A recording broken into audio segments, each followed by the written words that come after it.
Salam, Horas, salam jumpa bagi kita semua jemaat yang dikasihi oleh Tuhan Yesus Kristus dimanapun kita berada saat ini. Kita telah masuki hari yang baru, Senin 29 Mei 2023. Dan pada hari ini juga kita akan mengikuti ibadah kita, peringatan kedua turunnya Roh Kudus. Kita akan mendengarkan firman Tuhan, namun sebelumnya marilah kita satukan hati kita berdoa. Ya Tuhan Allah Bapa di sorga, kami berterima kasih buat anugerah kuasa Roh Kudus-Mu yang Kau berikan kepada kami, agar dengan kuasa itu kami dapat menjalani hari-hari kehidupan kami dengan mentaati firman Tuhan, agar segala sesuatu berkenan di hadapan Tuhan dan sesuai dengan yang Engkau kehendaki. Oleh karena itu pada saat ini anugerahkan kuasa Roh Kudus-Mu itu kepada kami dalam mendengarkan firman-Mu agar kami dimampukan melakukannya. Dalam Kristus kami telah berdoa. Amin. Firman Tuhan bagi kita pada saat ini tertulis dalam kitab Bilangan pasal 11 ayat 24 sampai dengan 30. Setelah Musa datang keluar, disampaikannya firman Tuhan itu kepada bangsa itu, yang mengumpulkan 70 orang dari para tua-tua bangsa itu dan menyuruh mereka berdiri di sekeliling kemah. Lalu turunlah Tuhan dalam awan dan berbicara kepada Musa. Kemudian diambilnya sebagian dari roh yang hinggap padanya dan ditaruhnya atas ke-70 tua-tua itu. Ketika roh itu hinggap pada mereka, kepenuhanlah mereka seperti nabi, tetapi sesudah itu tidak lagi. Masih ada 2 orang tinggal di tempat perkemahan, yang seorang bernama Eldad, yang lain bernama Medad. Ketika roh itu hinggap pada mereka, mereka itu termasuk orang-orang yang dicatat, tetapi tidak turut pergi ke kemah. Maka kepenuhanlah mereka seperti nabi di tempat perkemahan.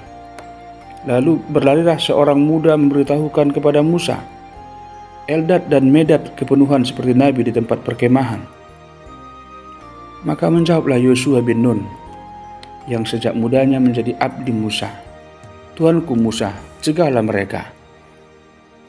Tetapi Musa berkata kepadanya, apakah engkau begitu giat mendukung diriku? Kalau seluruh umat Tuhan menjadi nabi, oleh karena Tuhan memberi rohnya hinggap kepada mereka.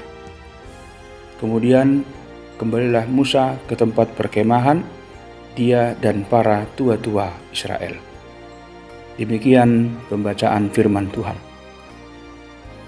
Jemaat yang dikasihi Tuhan Yesus Kristus, pada hari peringatan pertama turunnya Roh Kudus kemarin, melalui firman Tuhan dalam Yohanes pasal 20 ayat 18 sampai 23, kepada kita diserukan untuk menerima Roh Kudus ke dalam hati kita.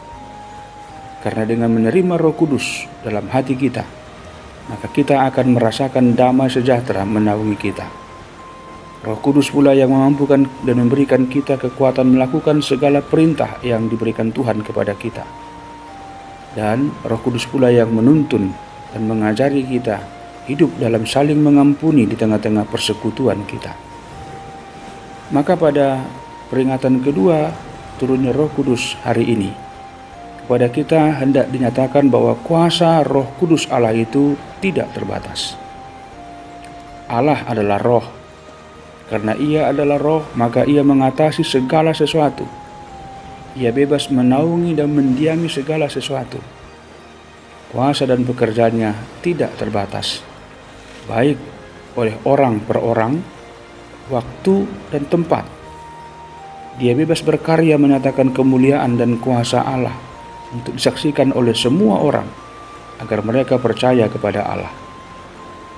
Kehadiran Roh Kudus merupakan wujud penggenapan janji Tuhan Yesus kepada para murid-Nya ketika Ia mengatakan, Aku akan meminta kepada Bapa, dan Ia akan memberikan kepadamu seorang penolong yang lain, supaya Ia menyertai kamu selama-lamanya.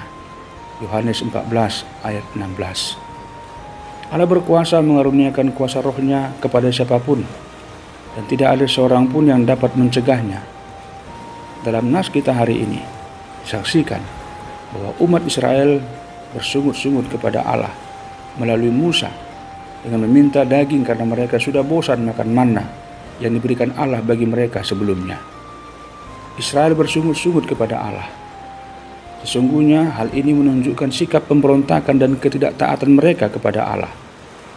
Sungut-sungut mereka merupakan pertanda ketidakpercayaan mereka akan pemeliharaan Allah.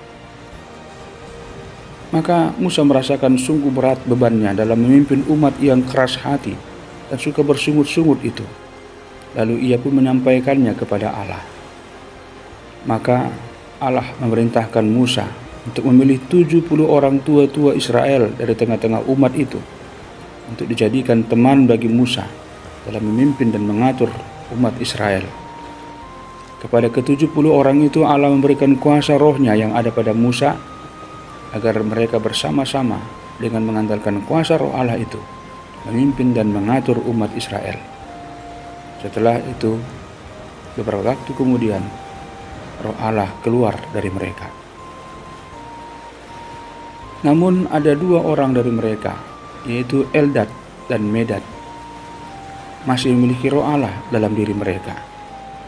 Yesua, seorang abdi Musa, meminta kepada Musa agar menghentikan mereka berbuat atau bernubuat melalui kuasa roh Allah itu. Namun Musa menjawab bahwa mereka masih dipenuhi roh Allah dan hal itu merupakan hak kuasa Allah. Jemaat Tuhan, sekali lagi, Roh Kudus Allah tidak terbatas kuasanya.